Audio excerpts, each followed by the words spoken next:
I'm sure this episode gonna change many narratives today. I don't think we can stay in silence anymore. There is no recipe for success. Nominal GDP will grow at 10%. The family office capital. If you build the infrastructure, the tourism will happen. Where is the India's next decade of GDP growth coming from? I want to say everything. The next generation taking more risk compared to the previous generation. And I was blown away.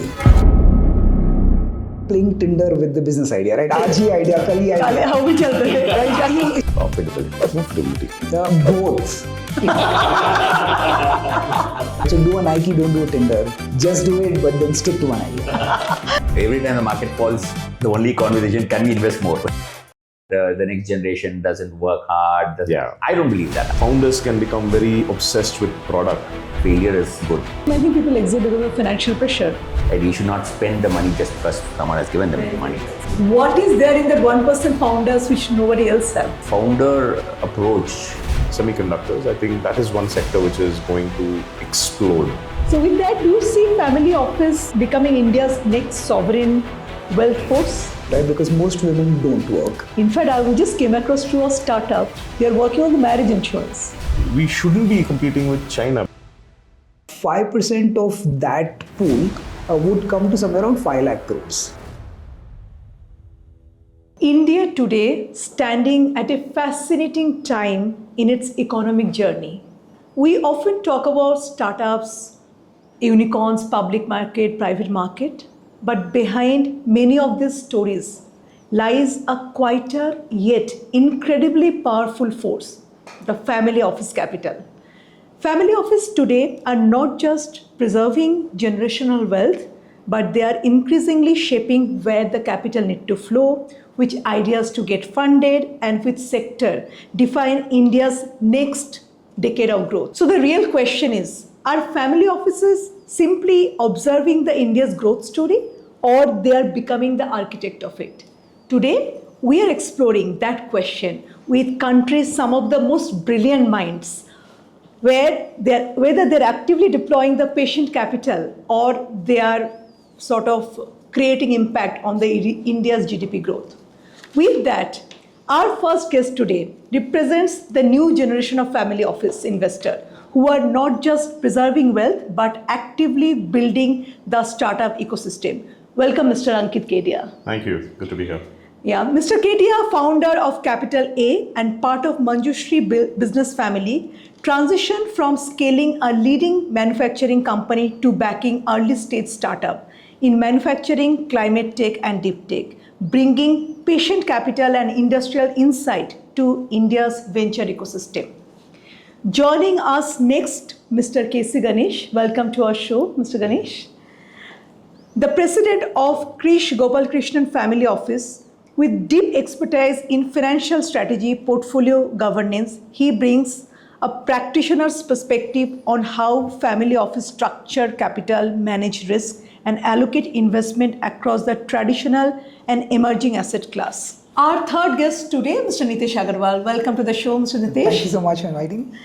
Mr. Nitesh, representing Baldota Family Office that believes in long-term capital deployment and strategic partnership, as family office increasingly become influential player in India's private investment ecosystem, Nitesh brings valuable insight into how patient capital can support country's next generation business. So welcome to my show and thank you so much for accepting the request. Thank you. I'm sure this episode gonna change many narratives today.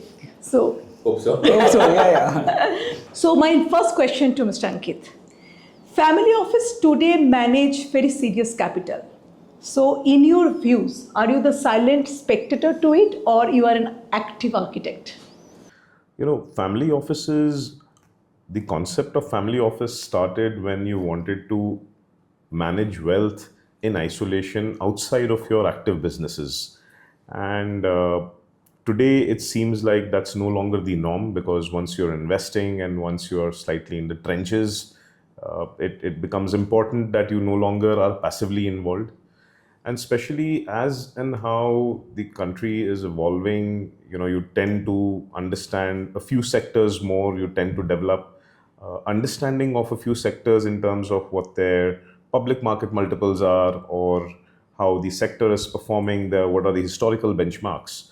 So I think it's no longer relevant for family office just to be passively witnessing this from the sidelines. It becomes very important to uh, get involved either with the founders or with the strategy itself. And given that a lot of family offices run operational businesses, if there is any synergy that sort of exists between their investments, so I don't think we can stay in silence anymore. We have to orchestrate it or architect it however we see it, but it's important that we start putting structure to that entire investment. Beautifully answered. Brilliantly I'll add to said. that. Yeah. I think each family offers to it, right? And it's still maturing in India. That is the patriarch decides the intention of the family office and the vision of the family office, etc. In the case of our family office, Chris clearly articulated it as how do we support early stage entrepreneurs, how do we build this industry around funding the VC ecosystem, which drives innovation, which actually results in finally nation building, right? So because if you look at how the Western countries, the developed countries have worked out, there is a vibrant venture capital system, there is the research ecosystem, and then there's a funding ecosystem, which the LPs, the family offices, or the institutions will fund them. So all these three have to come together, and India is at a stage where it is just developing. So now I think the last decade or so, we have seen that growing with family offices coming into the play and building this industry of venture capitals and entrepreneurs. I can add a different perspective, right? Okay. So I have a different perspective than yours. Like you said, firstly, the core business is what they're running. That anyway is contributing to the growth. Most family offices would then be structured to diversify outside of the core business, right? So in some form, then therefore we are investing. And Casey, to your point, right? The idea is how do we support these entrepreneurs of startups? Startups by definition doing something new. There is no recipe for success. So founders are coming up with innovative ideas which I just absolutely sitting in my desk cannot think of, right? They're out there searching for the next problem out there. Only when it's articulated to us, it's like dimag ki batti jalti hai and then we are doing something, right? So for me to proactively try to figure out what is it I'm investing in, I think then I'll completely be curtailed with what my worldview and with my limitations of where I see value. If I'm open to all and every idea which is coming, of course, after we invest, we can then work with the founder to figure out how do we add value synergistically.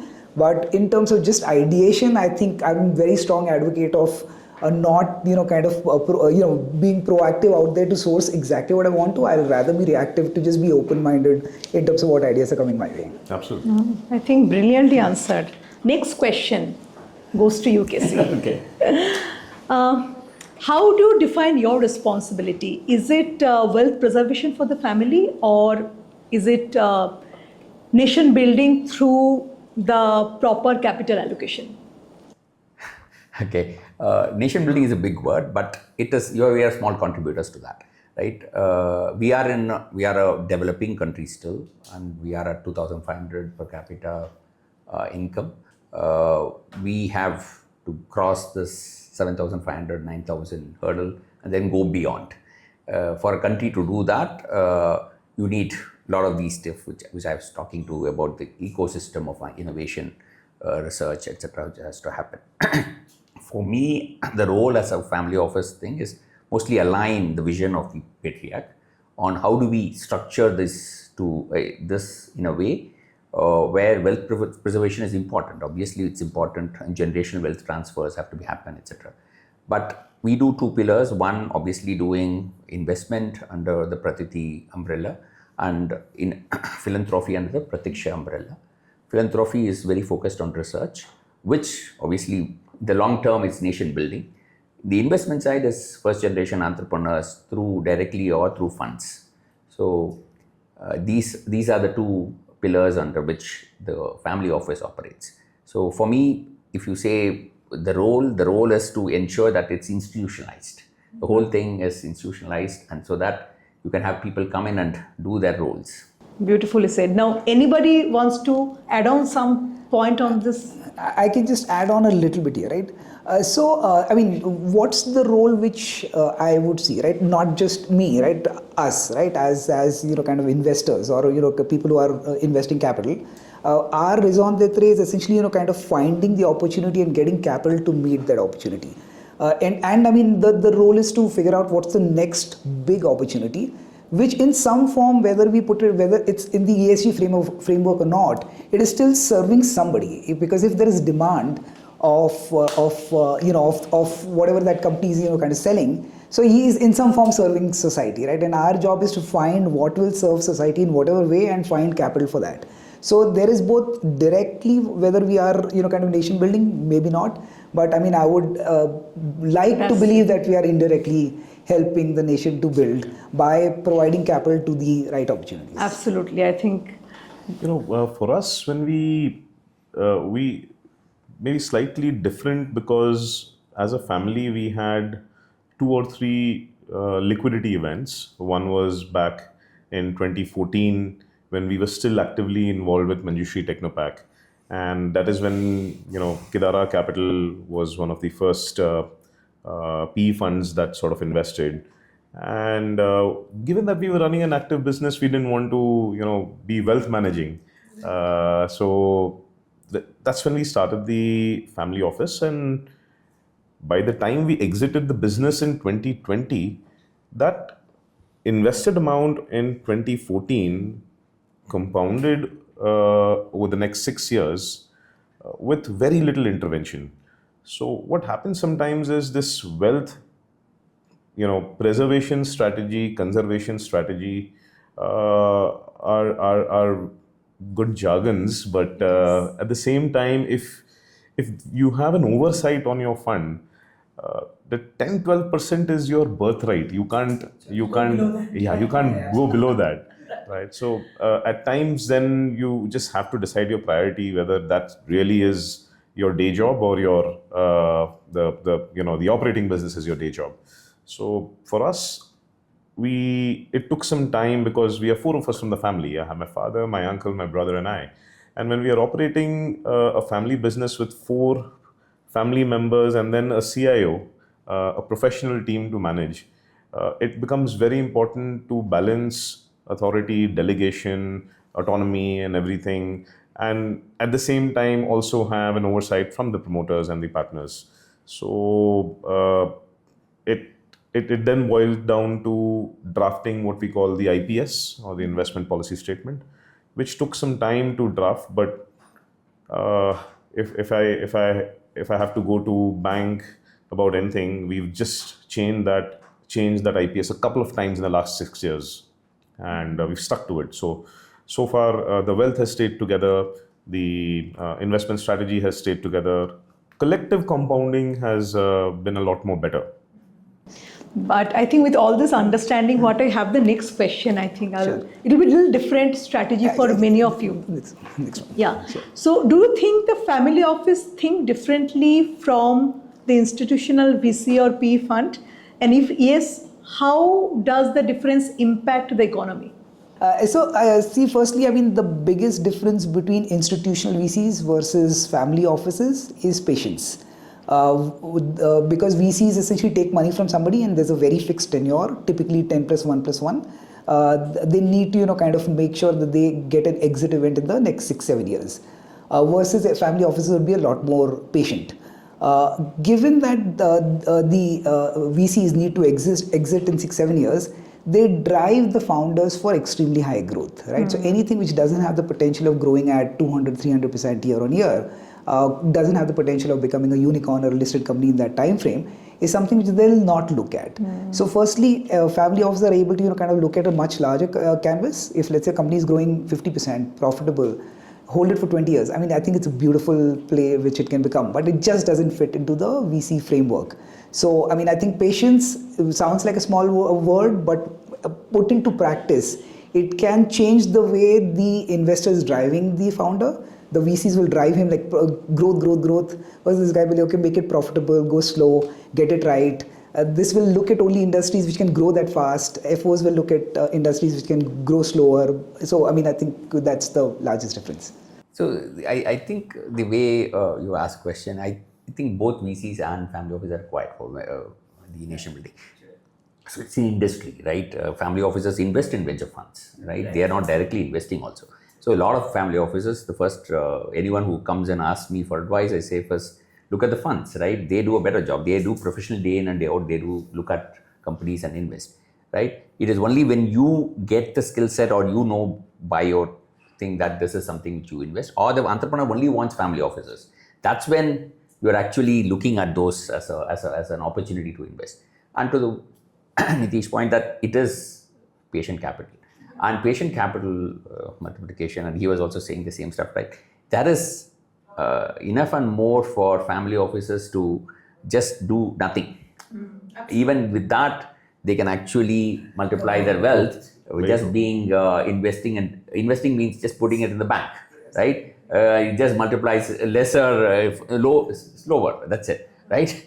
But the point is, they are actively doing it because they have also come through doing entrepreneurship, and they have built their companies. They have exited for whatever reason, or they have money to be managed in a professional way, and that's coming back to entrepreneurship and doing more startups and other companies. That is real nation building.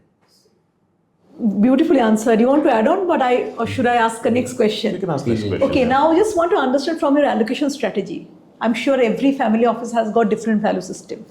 What percentage goes into funding the new generation entrepreneurs, startup ecosystem? What is the kind of take each one has?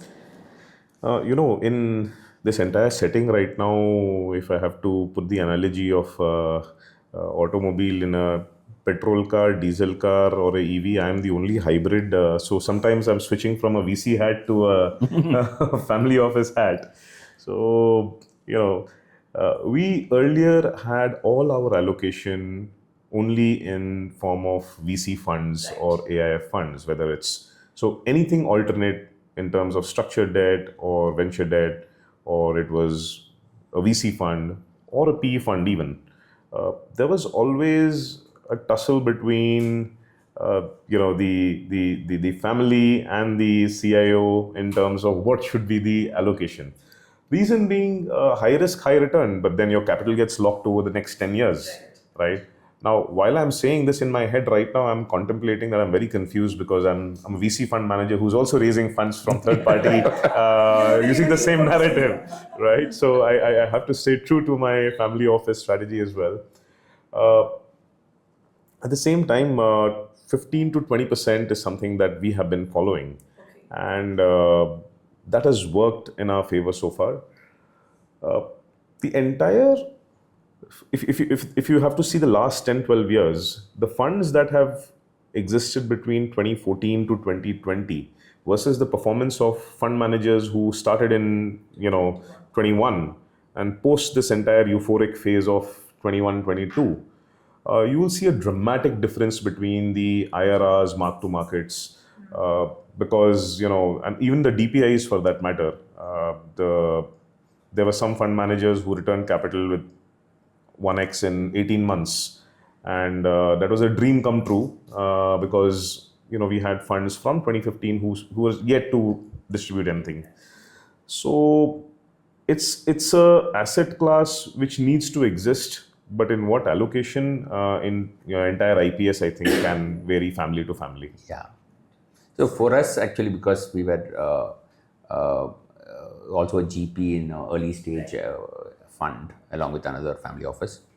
So early stage, so this entrepreneurship thing as well as funds as well as thing is around 30-40% of this, and the remaining is, and we are lot into equity. So from an IPS perspective, we are 90% in equity because we believe in the India growth story, and we just believe that the GDP plus nominal GDP will grow at 10%. Yeah. I was hearing a statement from somebody, there are 150 crore people in the country. If everybody goes out and just do their rosy roti every day, the economy grows by 3-4%. GDP grows by 3-4%, sure, yeah, which is unlikely in the developed country today. Sure. So that is the biggest, I think, capital we have.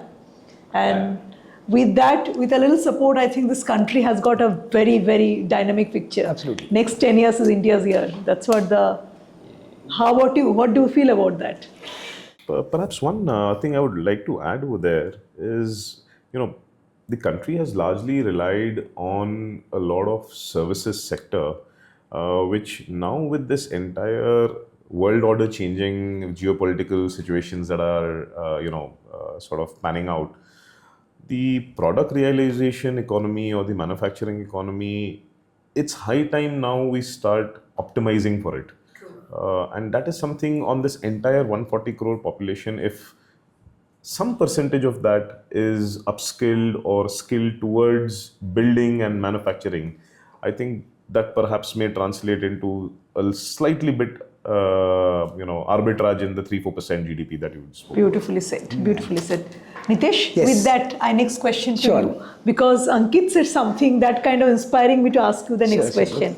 Where is the India's next decade of GDP growth coming from? Is it manufacturing? Is it service? Sure. Is it digital?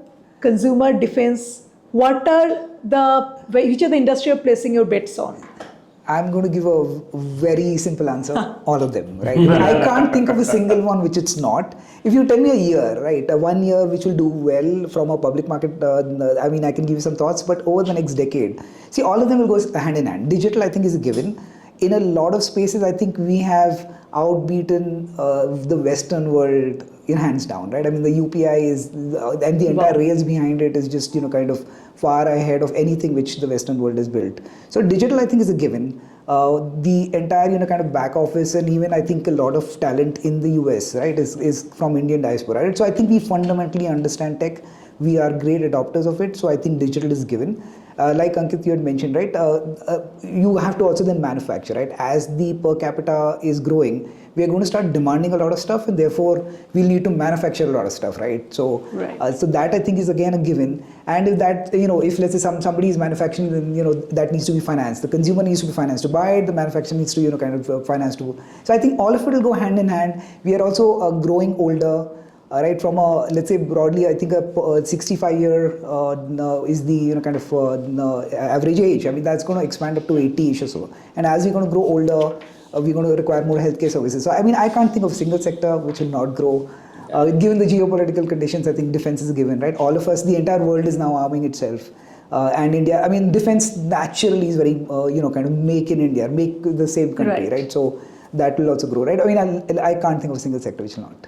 Just to add, I think one key thing is, I think both the RBI governor and SEBI was also talking about how we need to financialize our the infrastructure and the REITs and the real estate, the REITs and the InvITs, right? That could be as big as the public market today, right? And that will take time because of laws and other stuff, but already we have about 30-40 REITs and InvITs which are listed and happening, and where people are investing.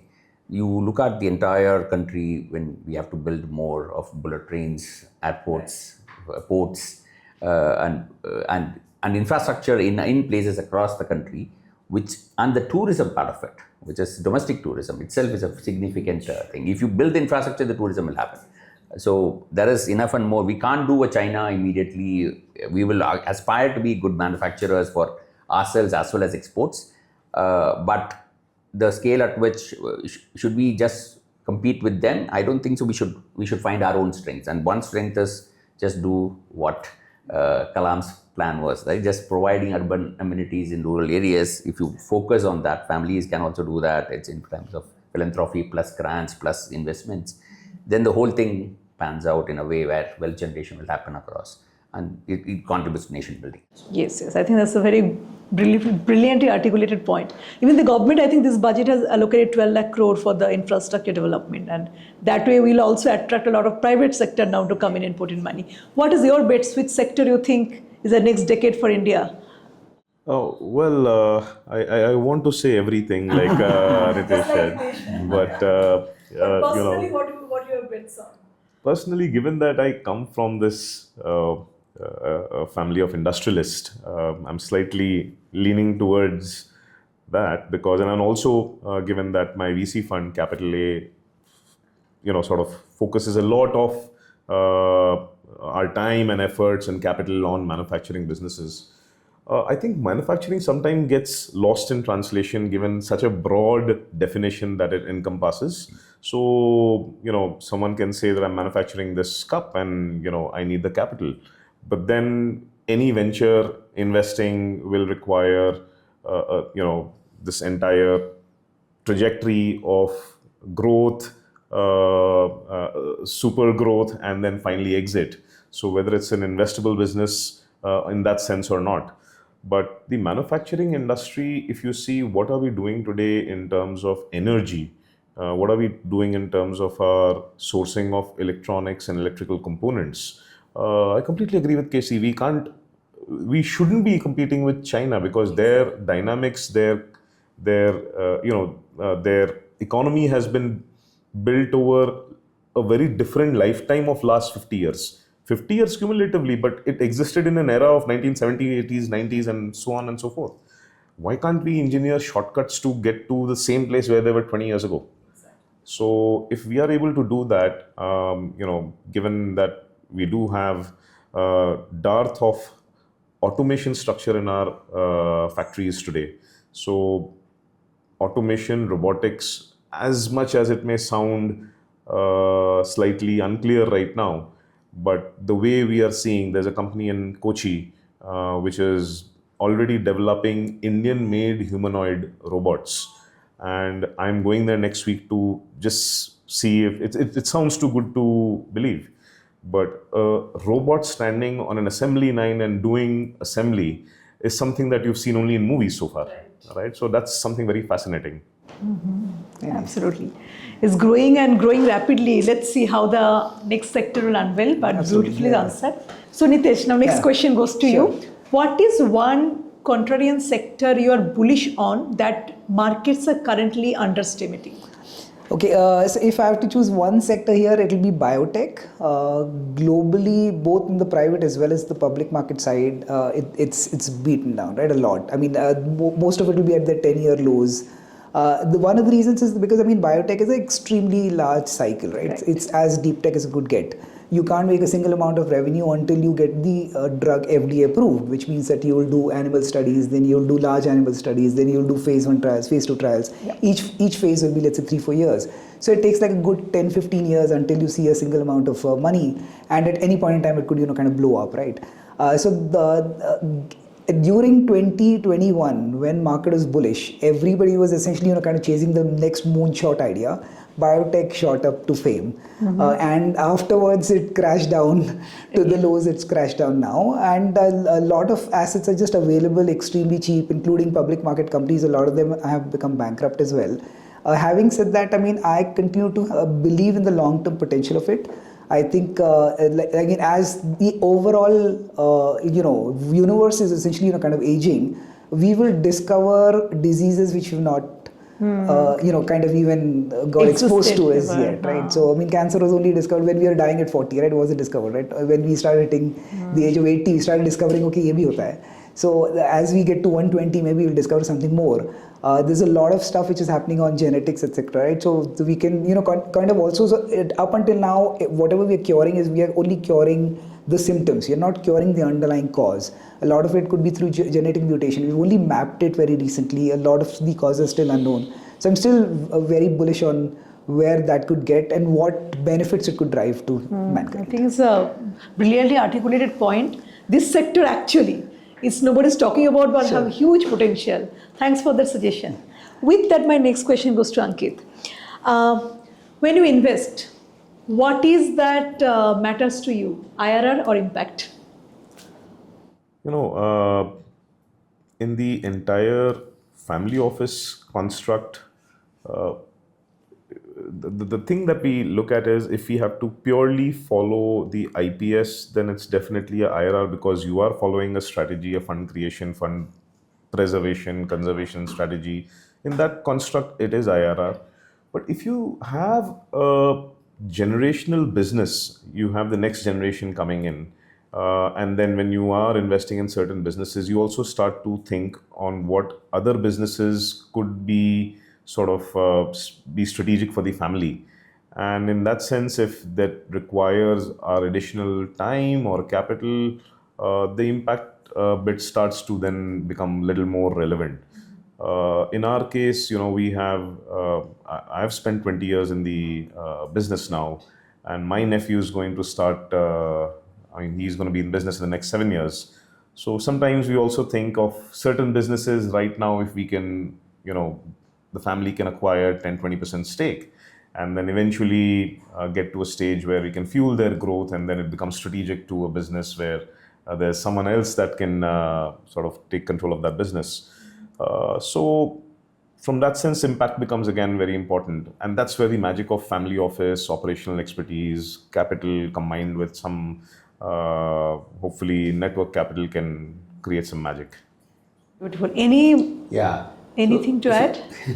So IRR impact is so I think the point which you are trying to make on impact is it impact from nation building perspective or from social service social sector? So basically, a lot of time now, family offices, when they look at evaluating proposals, do I make more money through IRR, or is it a lot of I'm okay to wait for longer term and create an impact?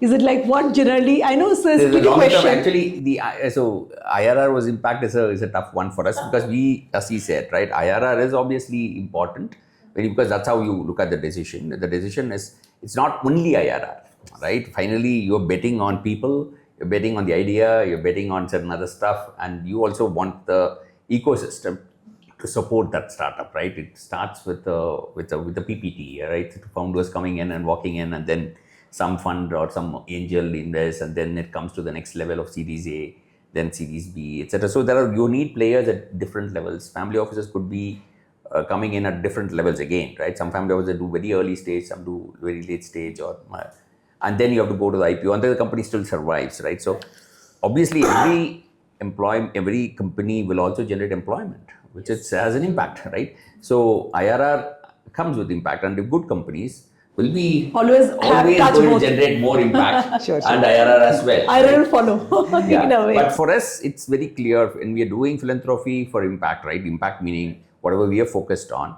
or even in the case of agriculture, we are supporting some agricultural startups and NGOs.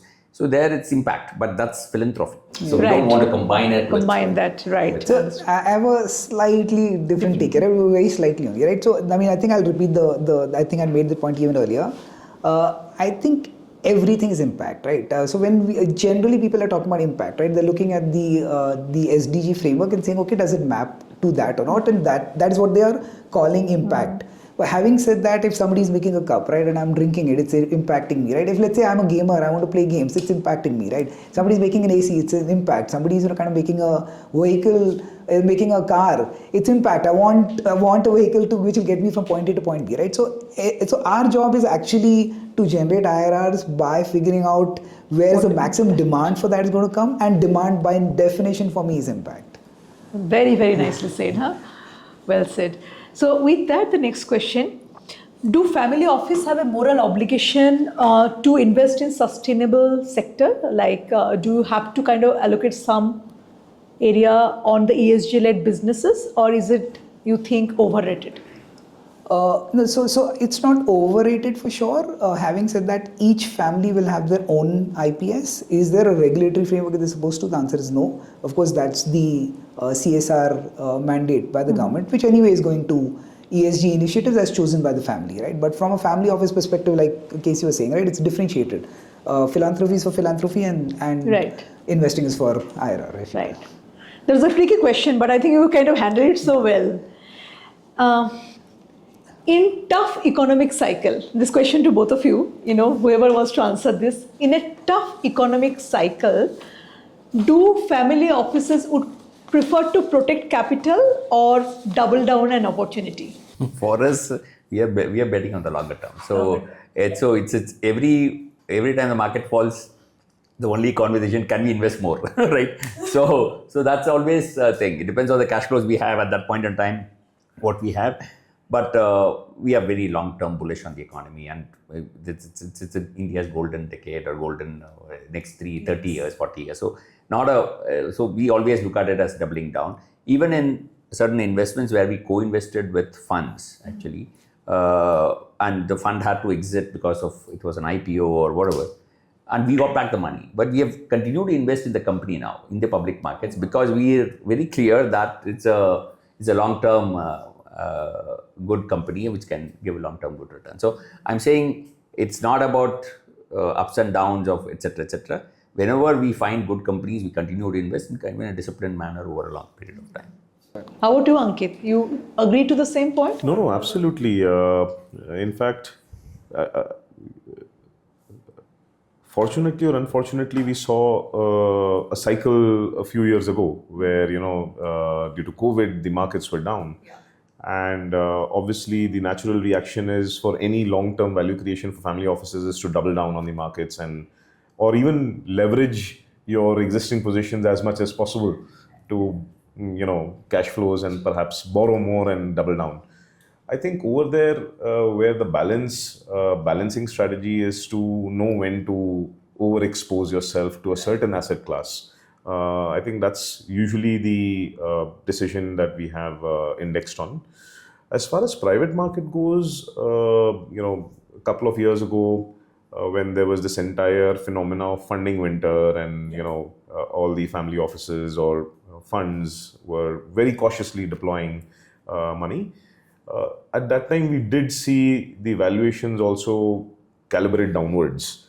And that is when we were extra cautious, because when the founders are valuing the company very low, it's a signal that you have to sort of read whether, they are doing that opportunistically or they are doing it out of sheer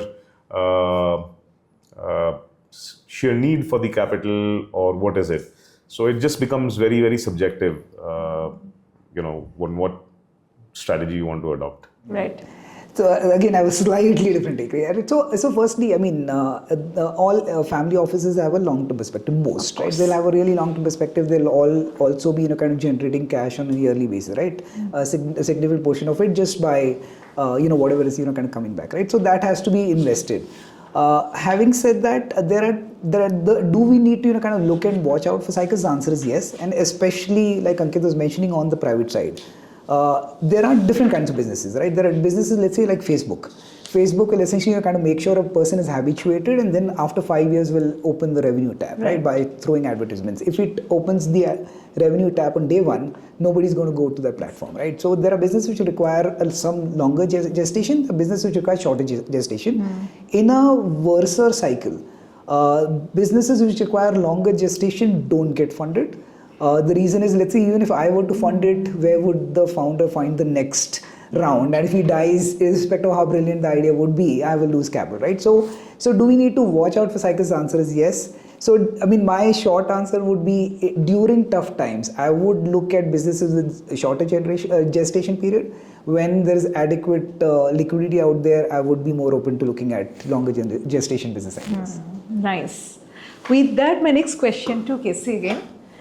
Is the next generation taking more risk compared to the previous generation, or do you think the next generation being more strategic?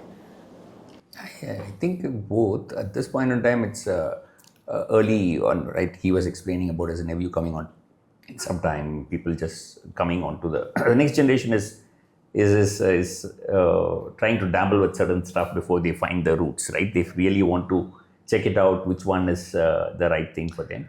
So one thing which the benefit is, the family office is going to support them, right? So that with that in their back, they can actually try to do little more courageous stuff, and which they're doing, right? They are trying to experiment and get things and which they're more comfortable with is when they would do get into entrepreneurship or just continue doing just investing or get into the family office. Depends on what their aspirations are. What is your view, Ankit? Like in terms of, I have worked with I know, that's why I'm asking you. That's why I'm asking you this question. I work with a lot of large families, right? And then I see the next generation do not want to come back to the business. So what is that? Because you maybe answer this question better. It's a double-edged sword. I'm just trying to figure out where, in which direction. I'm not, people have said that the next generation doesn't work hard. I don't believe that. I think they are very smart. They know what to do, etc. Obviously, there's a generation gap and expectations, etc., across generations. But I think they take their time to get things done, to do what they want, etc. And look at the entrepreneurs also, which have come out of family offices also have generated a lot of entrepreneurs. The next generation has built a lot of wealth for themselves after taking very small funds from their family, right? That's also happened. Yeah, adding to that, I think first of all, this third generation or the second generation folks have unfairly gotten too much flack on the public platform for just starting and managing family office money. It wasn't their fault they were born in that family, number one. Number two, it wasn't their fault they were not inducted into the same business which their families started.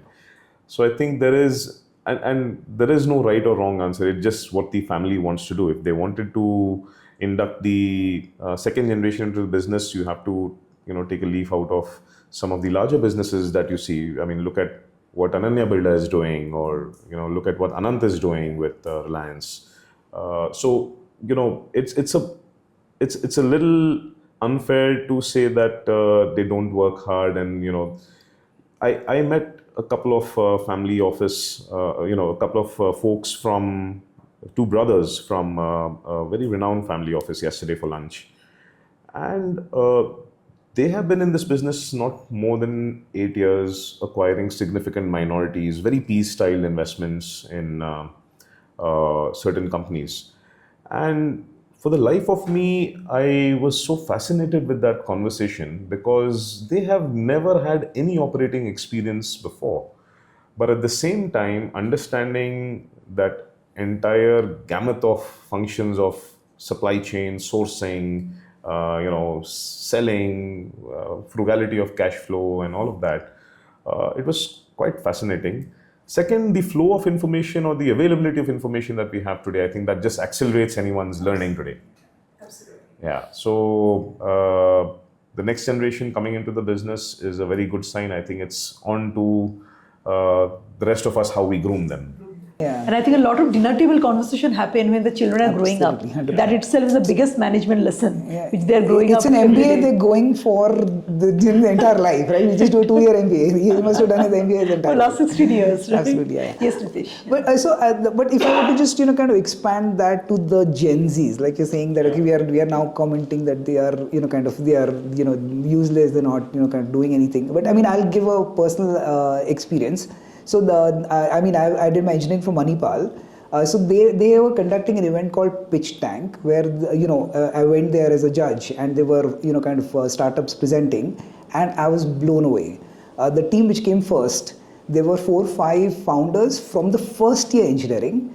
They had already created something which they sold to Bihar government to at the municipality scale. Purify water and remove arsenic outfit. Wow. And I'm thinking like when I was in first year, I was just running behind women, right? And that too unsuccessfully. Right? The guy who got the second prize, he had already made 150 drones and actually flown them. His dad had sold his LIC policy to give him money so that he can make these drones and sell it. And he was in the second year, right? I mean, I literally went to him saying, okay, will you drop out of college if I can fund you? He said, no, my dad is saying I have to still complete college.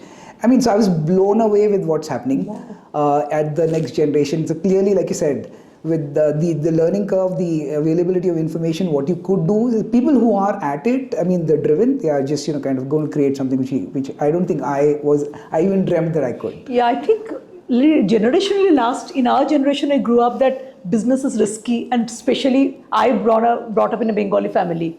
Oh Baba, business? No way, matlab, are you crazy? That guys will be like not even shortlisted. Okay, better. So that kind of narrative is changing now. Now a lot more people are like getting, entrepreneurship is not easy, but a lot more people are actually adopting it. They're dreaming it, and I think you start something early and you keep at it. Eventually, any overnight success story is 10 years of hard work. And if you get the right direction. That's why I said the venture capital ecosystem, right? Family offices, venture capital ecosystem, private equity ecosystem. The entire ecosystem will work in actually translating that failure is good, right? And you fail fast.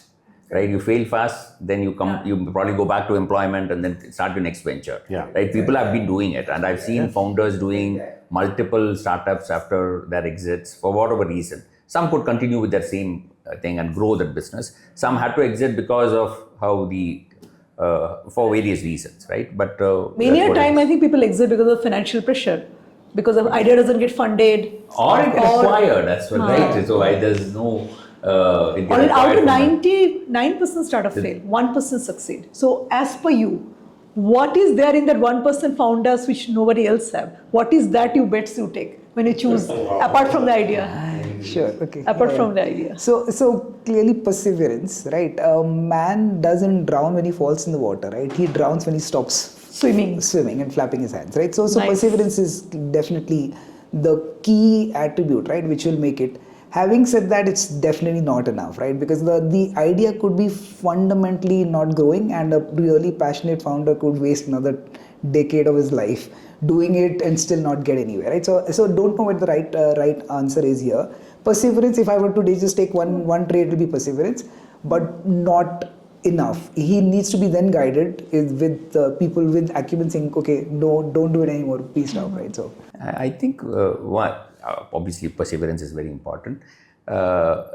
The founder approach should be built on frugality.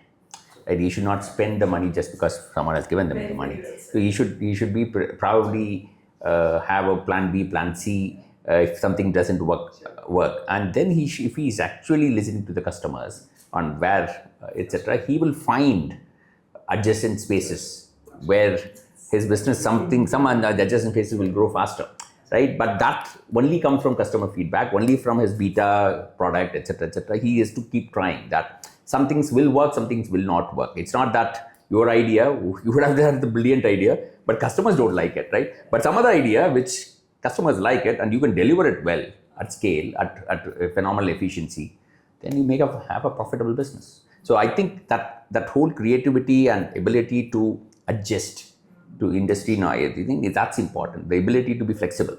yeah, but a lot of founders are still playing Tinder with the business idea, right? आज ही idea, कल ही idea, हाँ, भी चलते हैं। right? I mean, शादी करनी है आपको उस idea से, right? Get married to that idea for 10 years, right? Be at it, right? So Yeah, that is another thing, right? The earlier generation things and people who built a business, they were very focused on business. not early generation, all of us. No, but I just say the previous generation. I'm talking about till the 2000 or even the family office, even like Chris, etc. They were doing 24/7 their work. They were never trying to do wearing multiple hats on investing and trying to fund multiple. Today's founders are actually doing multiple stuff. They are running a business. They're also doing investing. They are mentoring, which is very difficult. I don't think there is a yes or a no there. Ideally, the preference is you focus 24/7 in your, because you've taken money from someone else, so better do that. Right. Yeah. I think my view would be adjectives of what both Casey and Nitesh said.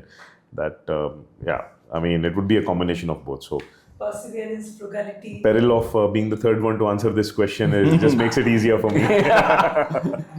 But the most important, the other one is luck. Right, I've seen luck is a very important thing. 99% hard work also require the 1% luck. Yeah, that's what. You have to be Absolutely. perseverant. You have to wait for that. That sometimes the time works, and luck sometimes comes very quickly. Sometimes it's almost like just because you've stayed the marathon, you will get it at the end of the marathon, right?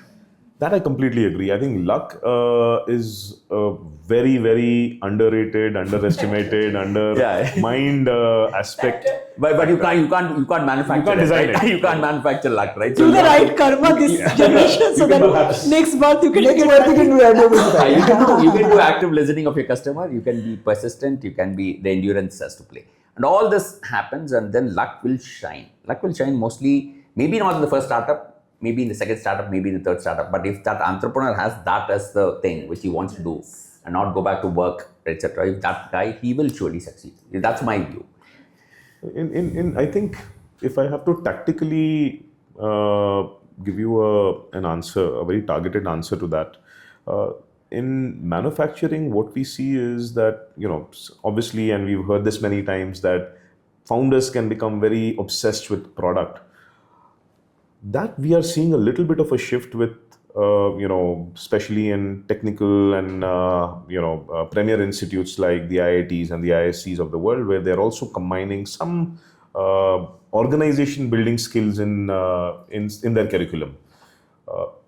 If they are able to, what we see before we invest is if they have even 5% or 10% organization building skills, can we double down on that particular intent and then help them build the organization? Because the product they know, I mean, they're doing it very well already. This is a not underrated point, but very valid point. Absolutely, Huh? 100%. Very, very valid point. Now, with that, almost we're coming to the last few questions of our podcast, and thank you for making it so active and engaging. So next question for Nitesh. Sure. So, do you think this family office competing with VCs, or are they complementing them? No, they're definitely complementing. I don't think there's an iota of doubt, and I don't think anyone will disagree to the slightest. Because both have, firstly, VCs get the money from family offices, right? So to begin with, their capital is also coming from us. Most funds are also coming up with co-investment vehicles where they're allowing the families to, again, kind of invest directly onto the cap table or through SPVs. And like we had also mentioned earlier, right, the patience is slightly different. So when they are running out of kind of time, then they can essentially the next pro rata, whenever they're doing it, they can't do it out of the fund, then they are allowing the families to participate, right? So they're definitely complementing. VCs because they're doing this full time, they can, in my mind, add to corporate governance a lot better than family offices because they are running their own businesses. So they are actively, kind of managing the company in terms of getting on the board, making sure that they're taking care of all the affirmative rights, making sure that the founder is at it, at times grooming him and so on and so forth, right? While family offices can essentially open doors sectorally, kind of give him guidance, right? So both of them play slightly different parts and they're complementing each other. And I think that's a beautiful ecosystem which is, kind of being generated. Excellent. Very well said. With that, the next question to Casey. Do you think India should formalize any policy decision or policy incentive for family offices so that they are materially contributing to the GDP growth of the country?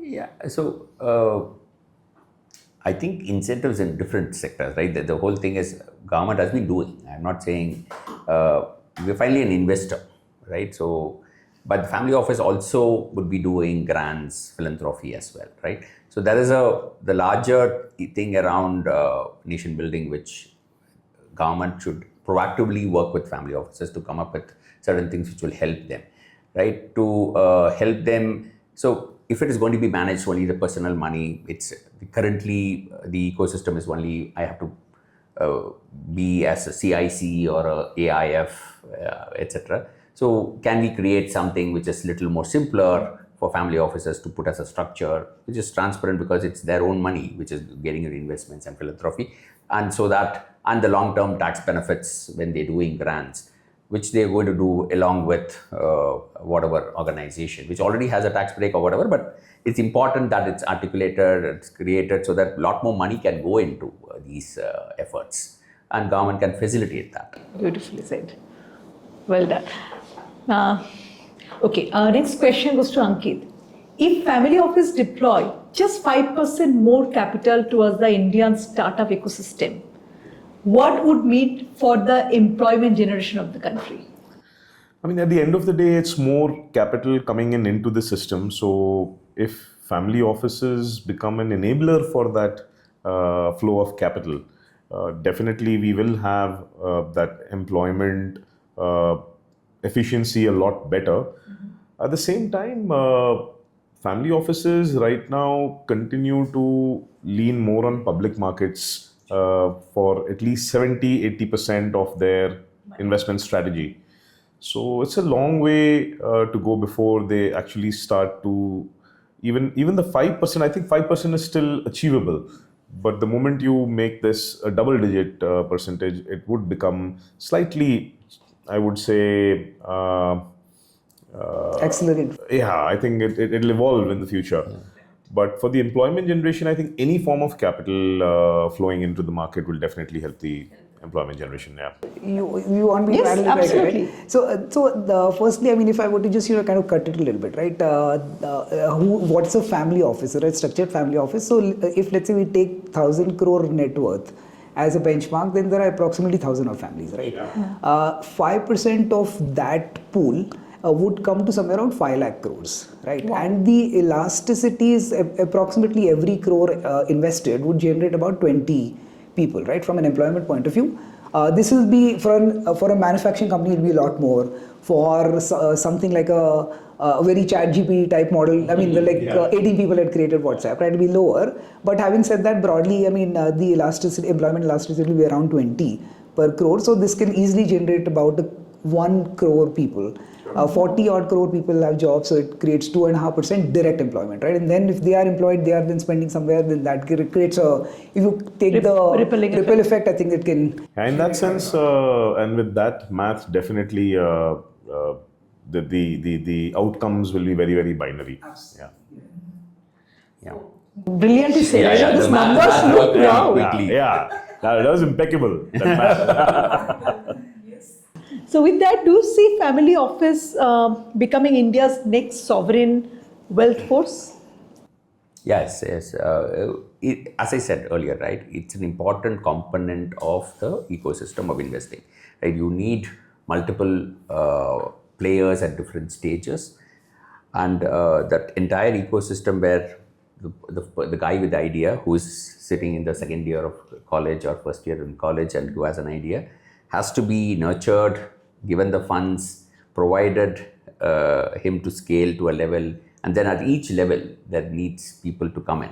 And family offices come in at different levels in this entire chain, and including supporting them post IPO as well, right? In terms of when they're having issues, rights issues or whatever, right? I think there will be the entire chain of the life story of every entrepreneur. Life is provided by family offices coming in at different levels. They are also funding the funds which are actually funding these startups. So to that extent, I think it is an important thing. Government, sovereign, I wouldn't word the word sovereign. Government will have enough money to do their sovereign funds, but to tag along with them, to support those deep research-led projects, which government is also funding, family offices can also fund. But you see, like, I mean, I think you had mentioned earlier, right? When you were growing up, like, nahi dhanda nahi karna hai, right? And there was a reason why that was so, because agar mere paas paisa nahi hai, to main dhanda kaise karunga? Because nobody is funding me, and anything which I do will require some amount of funding. There has to come from somewhere. While the debate of second gen and third gen just managing money and they're not, kind of doing their own business. But I think it's a great phenomena which has happened, because the minute you are then investing, people who don't have capital but brilliant ideas and brilliant execution skills also get capital to, kind of create impact, right, in their own way. So I think do family offices which are investing outside their core business in a structured institutional manner, non-sectorally, to just kind of make sure that they give capital to the next brilliant idea. I think it's a great thing to do. Well said, very well said. With that, the next question comes to you, Ankit. We are almost the last two questions before we start the rapid fire. What is the one investment theme you think is gonna transform India in next decade or so? I mean, I'm sure everyone is already bored of me saying the word manufacturing over and over again, so I'll probably not say that again. But within the manufacturing sector, I think one completely one sector that we are going to see some enormous development is in the localization of chip development and chip assembly in semiconductors. In the entire value chain, if you see, you have the bigger guys setting up their assembly lines in Gujarat, in Assam, right, and in a bunch of other places. And obviously they are the larger conglomerates and the larger families. But if you see in the value chain, you have a bunch of other activities in the, the chip design and in the chip validation and packaging and, for example, we are speaking about defense quite a lot nowadays. So defense uses a certain special material called the gallium nitride material instead of silicon, right? So stuff like that will become very important, because in this entire geopolitical war, even during COVID, we saw a massive shortage of chips. And I think we have to take a leaf from that, and I think we have. And that's how the government has come out with the DLI and the PLI for semiconductors. I think that is one sector which is going to explode. Yeah. Just to add, I think on the philanthropy side, we are supporting some 2D materials research, because that's finally we have to become independent. And to your point that in the next 15 years, the most important thing is energy independence, right? How can we find ways with either nuclear or solar plus wind plus whatever, right? To come to a way for our population to actually consume more power, but at the same time be self-dependent, right? So that sector is going to have a lot more investments, but it's risky as of today. So government has to fund it first. Then I think other investors would come on board. Sure. So a difficult question you're asking, because you're asking me to choose one, right? I mean, there's so many brilliant ideas out there. But if I were to choose one, I would not choose a sector as much as a theme. India's labor force participation rate is about 54%, right? Because most women don't work. They don't work for structural reasons, right? They have to take care of the kid when they are, kind of have the breakfast ready, all of that. But in the afternoon, they have time. Now, I mean, there's work from home available. We have a, latent pool of extremely talented, educated women out there where, I mean, is there some way to harness that? I mean, you're not talking about like an incremental 5-10%, right? You're talking about like literally doubling GDP if we can harness this potential which are there. Can we do it? I mean, there are so many things available, right? Zoom call available, there are tools available I can kind of do offline. I mean, in my view, I don't think we have structurally thought about it and seen how can we harness it. And as a workforce, I think, I mean, see, if a guy is coming to office, he's always looking for the next thing, he'll jump. That lady, if she gets some livelihood in those 3 hours, which is, kind of around the, kind of schedule which she has, I mean, she would love it and she would stick, right? So it's a win-win for everybody. Yeah, in fact, there is like huge, I think 46% are women, right? And then I just recently wrote a white paper, The Invisible Investor, which can contribute so much more to the Indian economy by the women to participate in this workforce, right? Those growing. I run a wealth management firm. Trust me, today, even the people who are heading global team with 100, 200, 300 people, when I ask them to take a decision, I'll check back with my husband or my brother or my parent and then come back. This is a huge force which is, if we can kind of educate this, they will create history together. And maybe this is a brilliant point which you brought in, that women need to be a lot more participatory in the work private culture. Markets, less than 15% or less than even 10% are the founders, I mean, women representing the founder community. So, I mean, obviously there are a lot of funds and a lot of overseas sovereign funds which, I mean, sort of have mandates that if you are running a VC fund which at least invests in 35% women entrepreneurs, we will back you. So I think that's a brilliant point, which I think got just... I know, it just came in the last question, but almost 50% of the Indian growth story will change and make the narrative change. With that, the last question, before I go to the rapid fire. Now, this question to everybody, you can give your answer, your views. If you had to allocate 1,000 crore purely on nation building idea, where it would go? Isn't that what we just did? Yeah. That was like a sector. So 1,000 crore, if I give a 1,000 crore option, you have to put it somewhere. Does it have to be in a single... One sector. One sector. One sector. Actually, one sector is difficult. We'll choose. Okay, let's do I mean, that is against the grain of the... Exactly. Just want. So let me go first. The 1,000 crores is so obviously there is enough, and you're not going to be the only guy investing, right? There is a set of investors who would be there. So there are ideas where you would want to put largest share of the 1,000 crores, and those will be cutting edge R&D projects, which will actually from there would be a set of startups which will come out of it, right? So whether it's nanomaterials, 2D materials, semiconductors, energy independence, or deep tech in the defense side, as well as things. There is enough and more which are looking at. One more thing which we are passionate about is the healthcare side of things. So there also will be a lot of both research as well as startups around that. Growing at a very rapid pace. So these two, three would play. I'm actually going to take a leaf from his, opinion on this, but I think on the healthcare side, slightly bit on the longevity side of things, on the silver economy. Japan today has, as all of us know, 65% population above the age of 65, and before India even gets to a place where we will have it'll be a bit of a shock that we'll realize that our economy is aging and we've not done anything for this longevity or biotech or for healthcare, that we've been speaking about, to better the healthcare infrastructure in the country. I think if I have to have unbiased if I had a free hand to invest this 1,000 crores, it probably would be in healthcare and in the infra. And that, I think, healthcare sector having a 17% inflation, people are not able to afford good healthcare facility. I think that really gonna change.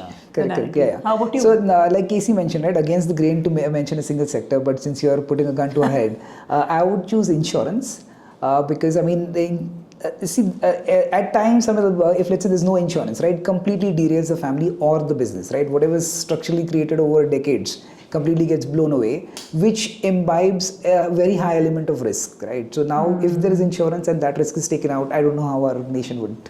I know that's also a very valid point. In fact, I just came across through a startup. They are working on the marriage insurance. Oh, because wow. dowry is very relevant everywhere. Wow. So you're putting 1 crore, 5 crore, and suddenly this doesn't work out. Wow. Marriage insurance. But the joke on that is the insurance guys and the Excel sheet guys are the guys who have stopped the ships at the purpose. Because they can't pay that, right? Yeah. So neither Iran nor US actually did stop the ships. Because the insurance guy said force majeure, and then what will you do? I'll also give you a crazy case, right? So in Bombay, in the local train, there was a guy who came out of the insurance कि अगर आपको TC ने पकड़ लिया, आप पूरा fine भर दो और मेरे पास आके पैसे ले लो. Because he calculated the probability of you getting caught and paying fine is lower than the pass. So he created an insurance product and police caught him, right? It became that big. Wow. Innovation. That is. Yeah. Okay. With that, thank you so much. You've done phenomenal. Now the most exciting round of a show, the rapid fire round, and on the spot, on the go, one word answer. Are you ready? Yes, without judgment and without any guns on my head. Nobody's going to judge you. One sector that you would exit immediately. Consumer without any unit economics. Wow, nice. Anything to do with commodities which is not managed well, right? I would Nitesh? skip it. Skip it? Okay. One sector you believe will create the most billion-dollar companies in India next decade. Might have covered it already in the questions, but energy. Yeah. I would choose energy, but the second close would be AI. AI. Yeah, innovative companies in energy and cutting edge research, right? I'm amazed that we didn't have AI come up in any of our conversations. Everyone in the world only talks about that. Yeah. One policy reform India urgently needs. Verticalized themed funds from more such funds like RDI. So I would say one policy reform. I think the policy reform is fine, right? We can issue. I think execution is key. Every policy, even the RDI, I would want it to be deployed, shown, etc. And that's where the real kicker is, right? If you can, I still insist on ease of doing business. If the entrepreneur on the ground is not subjected to any of the harassments or any of the things, to just get the business going and do it. So that's the reform agenda. Any policy reform? So I would choose consolidation and simplification of tax. So, I mean, you had brought up China versus India, right, earlier. One of the reasons why India became India and China became China, right? So, India essentially started incentivizing smaller companies, saying if you're less than 20, then your service tax is this much, your GST is this much. If you're a larger company, then you have to pay more. It naturally incentivized the founders to have broken, the employees' key company, right? As opposed to a larger, which essentially takes away the economies of scale. So consolidation of tax, simplification of it, making sure that everybody Done. has equal. Yeah, Perfect. We have to keep it very Sure, short. absolutely. No Sorry, problem. yeah. This answer, I think everybody will have the same answer. IPO or long-term capital compounding? Long-term capital compounding. Long-term capital compound. 100%. 100%. This came on Yeah. conversation. Yeah. If India grows at 7 to 8% GDP, which sector grow at 20%? I don't think it's sector. It's going to be companies which are going to be innovative, which are actually listening to the customer, and which is also backing it with research, right? Because you have to be ahead of the curve. And research has a phenomenal moat. If you look at an Nvidia, which is there, and there are companies which are competing with in the chip side. Even today, there is no one, right? So it just shows that in 3-4 years, no one has been, even people who have $100 billion on the balance sheet have not been able to come up with something which is competing as good as it. So it takes time. So if you have research-backed innovative companies, you will always have the edge because you will have a set of products always coming out. Some will click, some will not, but in the long term, it will help. Any sector? I think it would be repeating whatever I've said so far. So if I were to pick EV, this is definitely growing much faster as adoption is happening. Insurance, that's the second one, and third, which you had mentioned earlier, right? Aged care, the silver economy. I think that's going to grow a lot. Unicorn valuation or profitability? Profitability. Profitability. Both. So, who want to become unicorn? Please come to Nitesh. Both. He will fund that idea. Just joking. Okay. Public markets or private markets for the next decade? Public markets for me. For us, we are 50-50 there, and we have been funding private markets. But as the private has become public, we continue to be investors because we are long-term investors and good companies. So it's always going to be it's just a phase of that, right? And we are funding early stage startups through funds and late stage directly as well. Nice. Hands down private. Hands down private. Okay. Would you rather back a visionary founder or a proven operator? Wow, that's a tough one. But